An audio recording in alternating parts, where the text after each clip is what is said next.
مسلمانوں اپنے عقائد کی حفاظت کرو، ایسے بیہودہ لوگوں کے قریب نہ جاؤ، نہ ان کی گفتگو سنو جو تمہارے دین و ایمان کے لیے خطرہ بننے والے ہیں، ہے نا، ان سے دوری اختیار کرو۔ ایاکم و ایاہم، ان کے قریب مت جاؤ، اگر وہ تمہارے قریب آئیں تو تم ان سے تم دور ہو جاؤ۔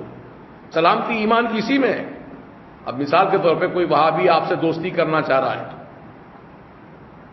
جب ملے جب السلام علیکم، خیریت سے ہیں، کیسے ہیں، آئیے نا بیٹھیے 2 منٹ، دوستی کرنا چاہ رہا ہے تاکہ آپ کا ایمان برباد کرے، اس کی پلاننگ ہوئی ہے، اس لیے دوستی کرنا چاہ رہا ہے، آپ اس سے دوری اختیار کرو۔ اگر وہ زبردستی آپ کے پاس آ کے بیٹھ جائے، آپ اٹھ کے چلے جائیے وہاں سے۔ اس کا طریقہ یہی بتایا گیا اسلام میں۔ دیکھیے علامہ ابن سیرین رضی اللہ تعالیٰ عنہ، یہ کون ہے؟ یہ تابعی ہیں۔ کون ہے یہ؟ تابعی۔ تابعی کس کو کہتے ہیں؟ جو صحابہ کا دور پائے، صحابہ کو جنہوں نے پایا، صحابہ کی صحبت میں بیٹھے، ان کو کہتے ہیں تابعی۔ بہت اونچا مقام ہے ان کا۔ امام اعظم ابو حنیفہ رضی اللہ عنہ بھی تابعی ہیں، صحابہ کا زمانہ پائے، صحابہ سے حدیثیں آپ نے لیں۔ تو تابعی ابن سیرین رضی اللہ تعالیٰ، ان کے پاس ایک آدمی آیا، کہنے لگا حضرت میں ایک حدیث رسول پڑھ کے سنانا چاہتا ہوں، سن لیجئے۔ حضرت نے اس کو دیکھا، جان گئے کون آدمی ہے، کیونکہ وہابیوں کے چہرے بولتے ہیں، پوچھنے کی ضرورت نہیں پڑتی تو کون سے عقیدے کا ہے۔ چہرے پہ رونق نہیں ہوتی ہے وہابیوں کے، نورانیت نہیں ہوتی ہے۔ الحمدللہ سنیوں کے چہرے اگرچہ کہ وہ بے نمازی کیوں نہ ہو لیکن چہرہ چمکتا ہے، کیونکہ دل میں ایمان کا نور ہے، اس کے وہ ایمان کا نور چمکا رہا ہے، حضور کی محبت دل میں وہ محبت چمکا رہی ہے۔ چمک تجھ سے پاتے ہیں سب پانے والے، میرا دل بھی چمکا دے چمکانے والے۔ تو محترم سامعین، تو وہ ابن سیرین کے پاس آ کر کہنے لگا کہ میں حدیث رسول پڑھ کے سنانا چاہتا ہوں، سن لیجئے درس حدیث۔ تو فرمایا میں تجھ سے نہیں سنوں گا، بالکل دو ٹوک انداز میں فرمایا تجھ سے نہیں سنوں گا۔ کوئی رعایت مربت نہیں کی آپ نے۔ حیدرآباد میں رعایت مربت بہت ہے۔ ارے پڑوسی ہے بھائی بیچارہ آگے بیٹھ گیا، حدیث سناتا ہوں اور سن لیں گے نا، کیا ہوتا کیا ہوتا بعد میں پتا چلتا، چند دن کے بعد کیا ہوتا ابھی نہیں معلوم ہوتا۔ ابھی تو محبت بھری باتیں چلتی ہیں، عزت کی باتیں، معزز پنے کی باتیں ہوتی ہیں۔ جب اصل بات پہنچا دیتا ہے، دل میں بیٹھ جاتی، تب ایمان برباد ہو جاتا، تب پتا چلتا میں کیا تھا، کیا ہو گیا، کیا سے کیا ہو گیا، ایسے ویسے کیسے کیسے ہو گئے، وہ کیسے کیسے ایسے ویسے ہو گئے، سمجھ رہے؟ تو بہرحال وہ دوستی بہت خطرناک ہے ان کی۔ تو ابن سیرین نے کہا میں تجھ سے حدیث رسول نہیں سنوں گا۔ کہا حضرت ٹھیک ہے، کتنا چگٹ ہے دیکھو آپ، کہتا ہے ٹھیک ہے حدیث رسول نہ سنیے، قرآن کی آیت سن لیجئے۔ اب قرآن کی آیت بول رہا، حضرت نے فرمایا میں تجھ سے قرآن کی آیت بھی نہیں سننا چاہتا۔ پھر آپ نے اور سختی کے ساتھ فرمایا تو اٹھ کے چلا جا یہاں سے، چلا جا یہاں سے، نکل، گیٹ آؤٹ، نکل یہاں سے۔ وہ بیٹھا رہا دیکھتے ہوئے، کہا کہ تو جا یہاں سے، تو نہیں جائے گا تو میں چلا جاؤں گا یہاں سے۔ دیکھ رہے ہیں آپ، دو طرفہ بات کی آپ نے، تو نہیں جائے گا تو میں چلا جاؤں گا۔ تو نتیجہ یہ نکلا وہ آدمی اٹھ کے چلا گیا۔ تو آپ کے جو شاگرد رشید تھے وہاں بیٹھے تھے اور بھی لوگ، انہوں نے تعجب کا اظہار کیا، جیسے جنرل آدمی کرتا ہی ہے بھائی، کوئی آدمی حدیث رسول سنانا چاہ رہا آپ نہیں سنے، کوئی قرآن پڑھ کے سنانا چاہ رہا نہیں سنے۔ تو آپ کے شاگردوں نے پوچھا حضور وہ تو آیا تھا بیچارہ نیک بندہ اللہ کا جو حدیث رسول اور قرآن کی آیت پڑھ کے سنانا چاہتا تھا۔ کہا تم نہیں جانتے، میں جانتا ہوں، یہ بد مذہب ہے، یہ بدعقیدہ ہے۔ اس کی زبان سے اگر میں حدیث رسول سن لیتا، اس کا غلط مطلب سمجھا دیتا اور وہ غلط مطلب میرے دل دماغ میں بیٹھ جاتا تو میں بھی گمراہ ہو جاتا۔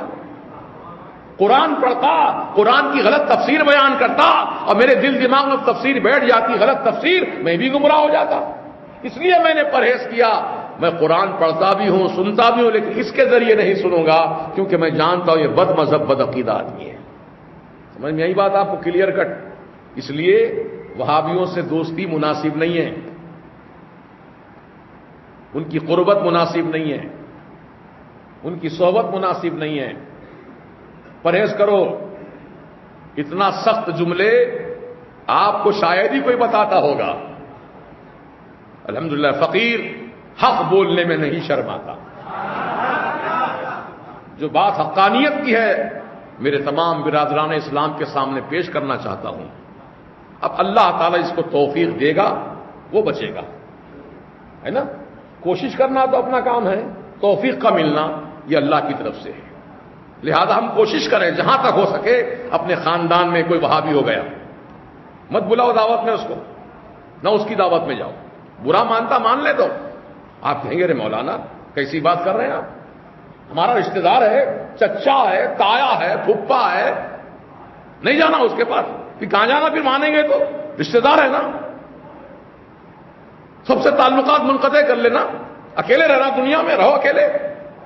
اکیلے رہنے میں مر نہیں جائیں گے آپ، جب موت آئے گی تبھی مریں گے۔ ارے پھر ہمارا ساتھ کون دے گا؟ اس کی فکر مت کرو۔ اللہ نے فرمایا کہ جو لوگ ایمان پر ثابت قدم رہتے ہیں اور اللہ رسول کی محبت میں سب کو چھوڑ دیتے ہیں، نہ بیوی، نہ بچہ، نہ باپ، نہ بیٹا، نہ بھائی، نہ چچا، نہ تایا، نہ پھپھا، نہ خالو، کاروبار، سب چیز قربان کرتے ہیں اللہ رسول کی محبت میں۔ وہ یہ نہ سمجھیں کہ تم اکیلے ہو گئے، خالی ہاتھ ہو گئے، کون ساتھ دے گا، کون تمہاری حمایت کرے گا، کوئی برا وقت آ جائے تو کون تمہاری مدد کرے گا، ایسا مت سوچنا۔ اللہ پاک نے فرمایا جبریل امین کو تیرا ساتھی بناؤں گا۔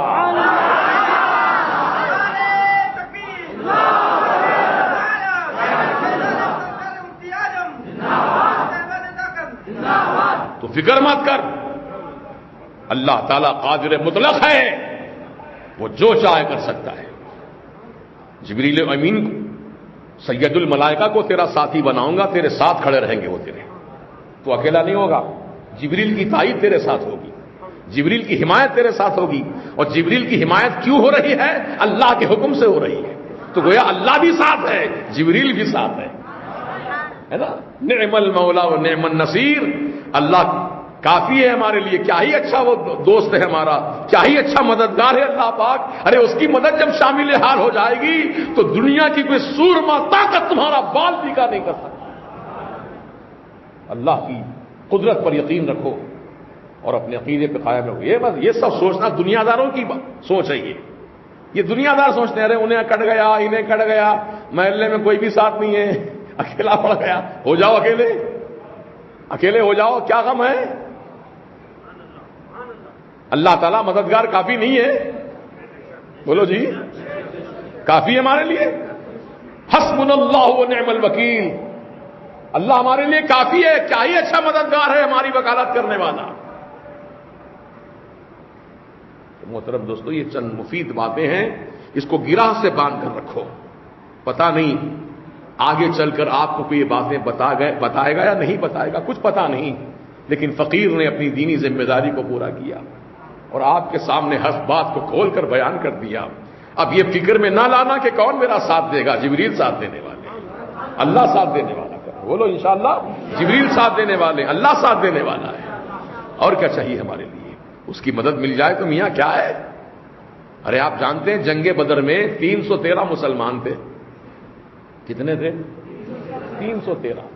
وہ بھی نہیتے تھے، خالی ہاتھ تھے، نہ سواریاں تھیں، نہ لباسی برابر تھا، نہ پاؤں میں چپل جوتا تھا، ننگے پاؤں چلتے ہوئے مدینے پاک سے میدان بدر کا راستہ 220 کلومیٹر کا راستہ صحابہ نے پیدل چل کے طے کیا اللہ کے رسول کے ساتھ۔ تم چل سکتے ہو؟ پہاڑوں پہ چلتے ہوئے گئے۔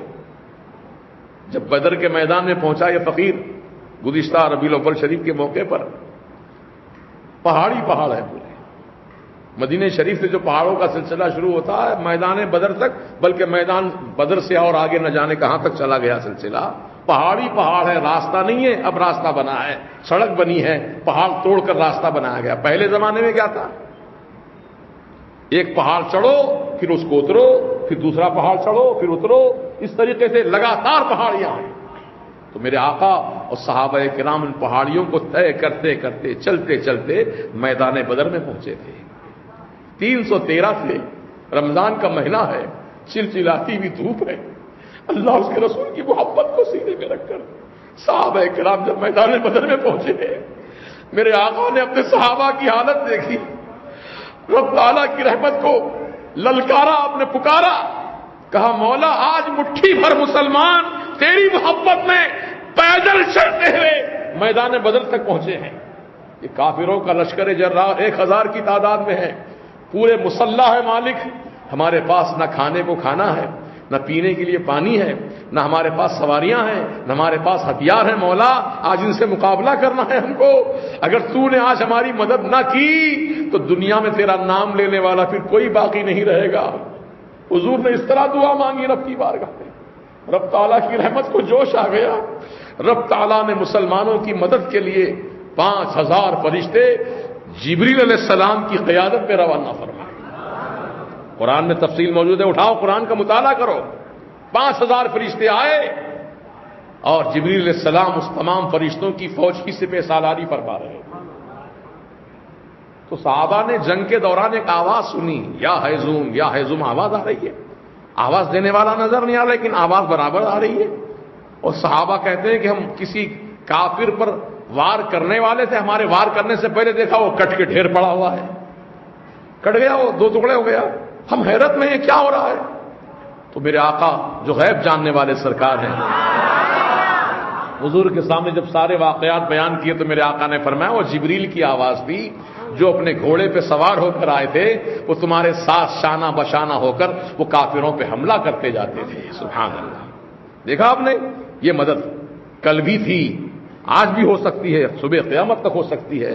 میرا مولا کل بھی قادر تھا، آج بھی قادر ہے، ہمیشہ قادر رہے گا، ہمیشہ سے ہے، ہمیشہ رہنے والا ہے۔ تم فکر مت کرو، غم نہ کھاؤ، اللہ ہمارے ساتھ ہے۔ حسبنا اللہ و نعم الوکیل پڑھتے رہو، اللہ ہمارے لیے کافی ہے، بولو اللہ ہمارے لیے کافی ہے۔